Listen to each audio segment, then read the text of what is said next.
9 hikers walked into a mountain pass in the Soviet Union. None of them walked out. But that's not the strange part. The strange part is what they did before they died. They cut open their own tent from the inside, in the middle of the night, in -30 degrees Celsius, and they ran, barefoot, into the dark. This is the story of the Dyatlov Pass incident. Something happened on that mountain that has never been explained, not in 1959, when Soviet investigators closed the case without answers, not in 2019, when Russia officially reopened it. Not today. And the deeper you go into the evidence, the less sense it makes, because the injuries on some of those bodies weren't consistent with anything. Not an avalanche, not an animal attack, not exposure alone. One victim was missing her tongue. Another had the kind of internal chest trauma you'd expect from a car crash. No external wounds, no logical explanation. And one photograph, developed from a camera found at the scene, shows something taken in the dark, in the final hours before it all went wrong. We still don't know what it is. There are 9 people at the center of this story. Young, skilled, experienced Soviet mountaineers. And whatever they encountered on that slope, it terrified them so completely that they chose the freezing darkness over staying inside a tent. That choice, that desperate, irrational choice, is where this story begins. It's January 1959.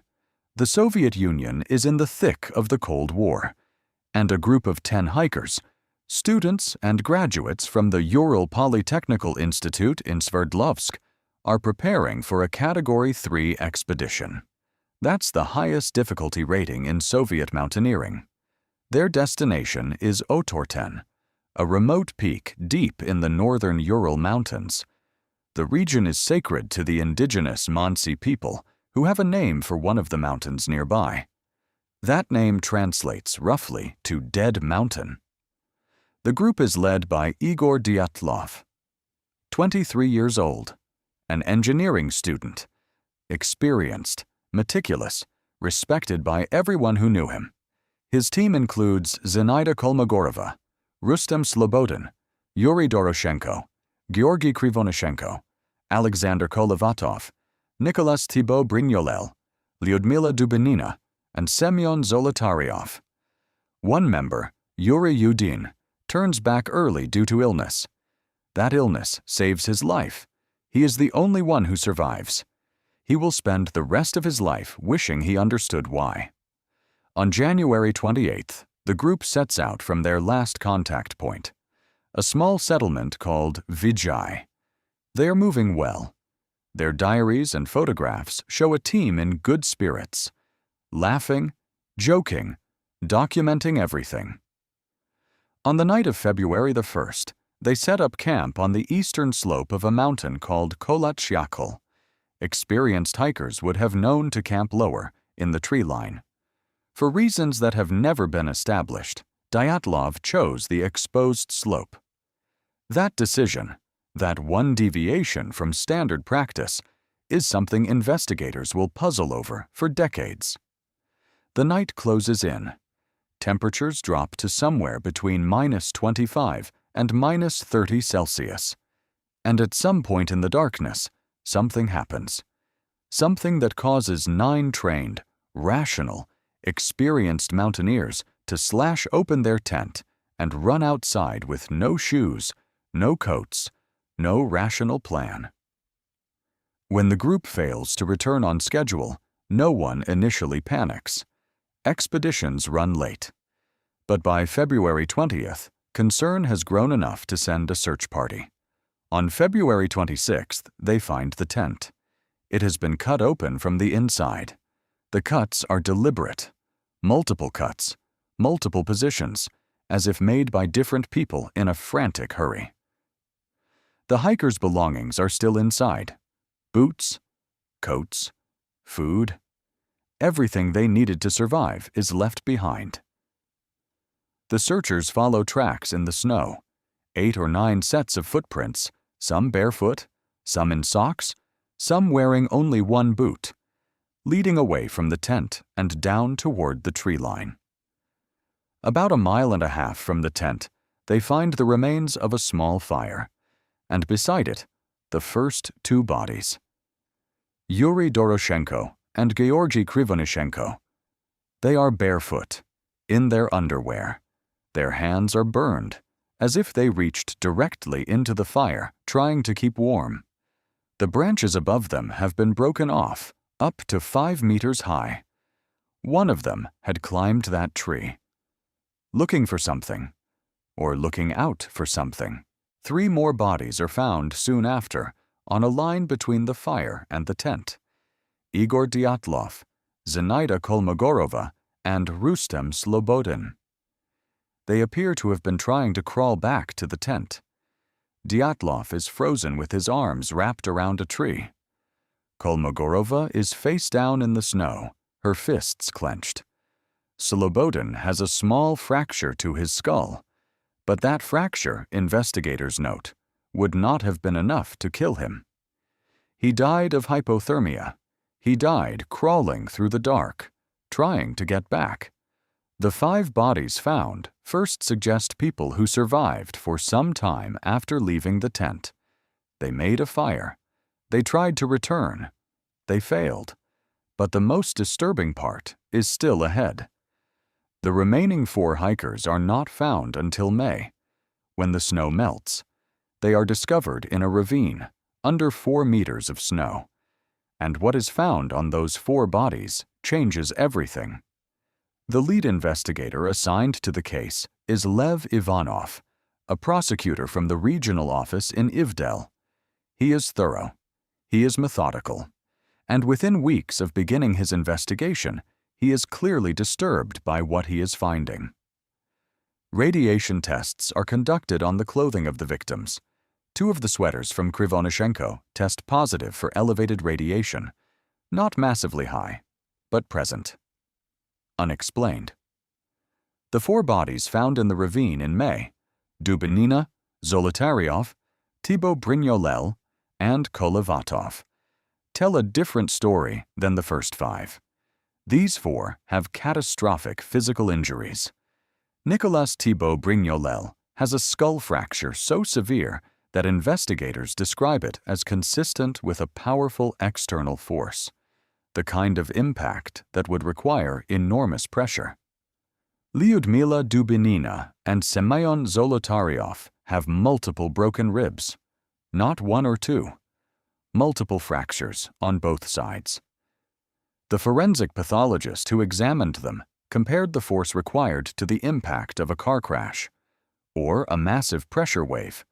But here is what makes it impossible. There are no corresponding external injuries, no bruising that matches the internal damage, no cuts, no wounds, no marks on the skin sufficient to explain what happened inside their bodies, as if the force came from within, or from something that left no trace. And then there is Lyudmila Dubinina. Her tongue is missing. Her eyes are missing. The official explanation is post-mortem decomposition and animal activity. But her companions, found alongside her, do not have the same damage. If you have a theory forming already, keep it in mind. I'll ask you about it at the end. Investigator Ivanov submits his final report. The cause of death for all 9 is listed as hypothermia. For the 4 with catastrophic internal injuries, the report adds, caused by an unknown compelling force. The case is classified. Files are sealed. The families of the victims are told almost nothing, and the public explanation given is vague to the point of meaninglessness. The Soviet state wants this closed, and so, officially, it is. But here is where it gets stranger, much stranger. In the weeks and months after the incident, reports emerge from the region about unusual lights in the sky. Not one report. Multiple reports, from multiple sources. Meteorological technicians stationed in the area logged observations of glowing orange spheres moving through the sky in late January and February of 1959. Other hiking groups operating in the same mountain range reported seeing the same phenomenon on the night of February 1st, the very night the Dyatlov group died. These reports are not fringe accounts added years later. They are documented in the original investigative file. Ivanov himself, speaking decades later after the Soviet Union collapsed, said he believed the hikers had encountered some kind of phenomenon related to the lights. He never said what he thought it was. He never said what was in the classified portions of the file. But he said, in the last years of his life, that the truth of what happened on that slope had never been made public. The tent itself tells its own story. The cuts on the inside are consistent with people in absolute terror. Not careful, methodical slices. Frantic. Multiple hands. And the direction of the cuts, inward to outward, rules out anyone outside the tent forcing their way in. Whatever terrified them was not physically inside the tent. Or it was. And it left no trace. One of the cameras recovered at the scene, Krivonishenko's camera, had a final roll of film. The last photograph on the roll, taken in near darkness, shows what appears to be a light source. Blurred, unidentifiable, but there, taken in the final hours before the tent was abandoned. The 9 people who died on that mountain were not reckless adventurers. They were not inexperienced. They were among the best. Igor Dyatlov was preparing for a career in engineering. He had led expeditions before. He was known for his calm under pressure. Zinaida Kolmogorova was beloved by everyone who knew her. Warm, fierce, endlessly energetic. She kept a diary on the trip. Her last entries described the journey warmly, excitedly. She had no premonition, no fear. Semyon Zolotaryov was the oldest member of the group. He had survived World War II. He had seen real danger, real hardship. Whatever he encountered on that slope was enough to make a combat veteran run into the dark in his socks. Yuri Yudin, the one who turned back, spent the rest of his life carrying the weight of surviving. He identified the personal belongings of his friends when the bodies came back. He attended every hearing, every inquiry, every reopening of the case he could reach. He died in 2013 without an answer. He said once, in an interview, "I don't know what happened. I don't think I'll ever know. And when I die, I'll take that not knowing with me." The families of the other 9 lived with the same silence. The Soviet state gave them almost nothing. Closed files, official silence, pensions that were quietly, efficiently granted, as if a payment could replace an explanation. Some parents never accepted the official cause of death. Some never recovered. The mountain has never been officially renamed. It is still called Kholat Syakhl, Dead Mountain, and every year people still go there, looking for something. The most disturbing part hasn't passed yet, because we still don't know. And there are 3 serious theories that investigators, researchers, and scientists have spent decades building. Each one feels like an answer. Until it doesn't. The first theory is the one most recently endorsed by Russian authorities, an avalanche, or more specifically, a delayed slab avalanche, a phenomenon where a dense block of compacted snow breaks free and slides, creating enormous pressure without the usual warning signs or visible aftermath. In 2019, Russia reopened the case and concluded this was the most likely explanation. A 2021 study published by Swiss researchers used computer modeling to support it, arguing that a small but devastating slab could have struck the tent while the hikers slept, causing the internal injuries, panicking the group into cutting their way out. It sounds logical. It accounts for the injuries. It accounts for the panic. But it doesn't account for everything. The slope where the tent was pitched was not steep enough, by standard avalanche metrics, to produce a natural slab collapse. There was no avalanche debris found by the initial search party, no displaced snow, no disturbed terrain. Experienced searchers, arriving weeks later in winter conditions, found nothing consistent with a significant snow event. And it doesn't explain the radiation. It doesn't explain the lights. It doesn't explain why experienced mountaineers who could identify avalanche risk chose that slope to begin with. It is a theory that closes some doors, but not all of them. The second theory is darker, and for many researchers, far more compelling: military involvement. The Ural Mountains in 1959 were not just a wilderness. They were a corridor, a strategic zone.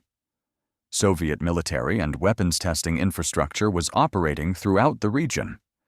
The closed city of Chelyabinsk 40, a nuclear facility, was less than 500 kilometers to the south. Rocket testing, parachute bomb tests, classified exercises, all operating in the same mountain system. The infrasound theory builds on this.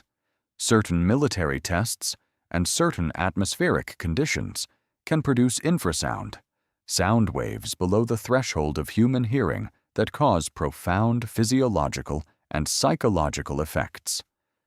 Panic, disorientation, hallucinations, the sensation that something is wrong, deeply, viscerally wrong, without being able to identify why. Animals flee from infrasound. Humans do too. Under the right conditions. The radiation on the clothing, the orange lights in the sky, the mysterious compelled force in the official report, the classified sections of the investigative file. All of it points for some researchers toward a military event, a weapons test gone wrong, a classified experiment that strayed, and 9 hikers who were simply in the wrong place. The doubt? No direct evidence has ever emerged to confirm it. Every request to access the full military records from that region, that period, has been denied. We cannot prove it, but we cannot rule it out. The third theory is the one that refuses to die, even among serious researchers who resist it, because the evidence, examined coldly, leaves a door open. Something unknown. Not necessarily supernatural, but genuinely, verifiably unexplained. The lights reported across the region on the night of February 1st were logged officially. They were real. Multiple independent witnesses, not all of them near the mountain. The last photograph. The internal injuries with no external cause, the tongue, the radiation, the classified files that remain sealed. Investigator Ivanov's own late-life statement that the truth had not been released. Taken together, they describe an encounter with something that left behind broken ribs and missing eyes and a classified file and a dead investigator and 60 years of silence. What that something is, no one can say. A natural phenomenon not yet fully understood? A weapons test that remains hidden? Something else entirely? The evidence demands a cause. The cause refuses to materialize, and that, perhaps, is the most honest conclusion available to us. 9 people walked into those mountains. They left everything they needed to survive behind, and we still don't know why. The file is technically open. The mountain is still there, and somewhere in the Russian state archives, there are documents that have never been made public. Maybe they contain the answer. Maybe they contain something worse. So what do you think really happened up there? Was it a natural disaster? A military accident? Something we don't have a name for yet? Tell me your theory in the comments. I read every single one. Next week, Cold Files Global travels to South America for a case that baffled investigators for over 2 decades. And the answer, when it finally came, was more disturbing than the mystery. Subscribe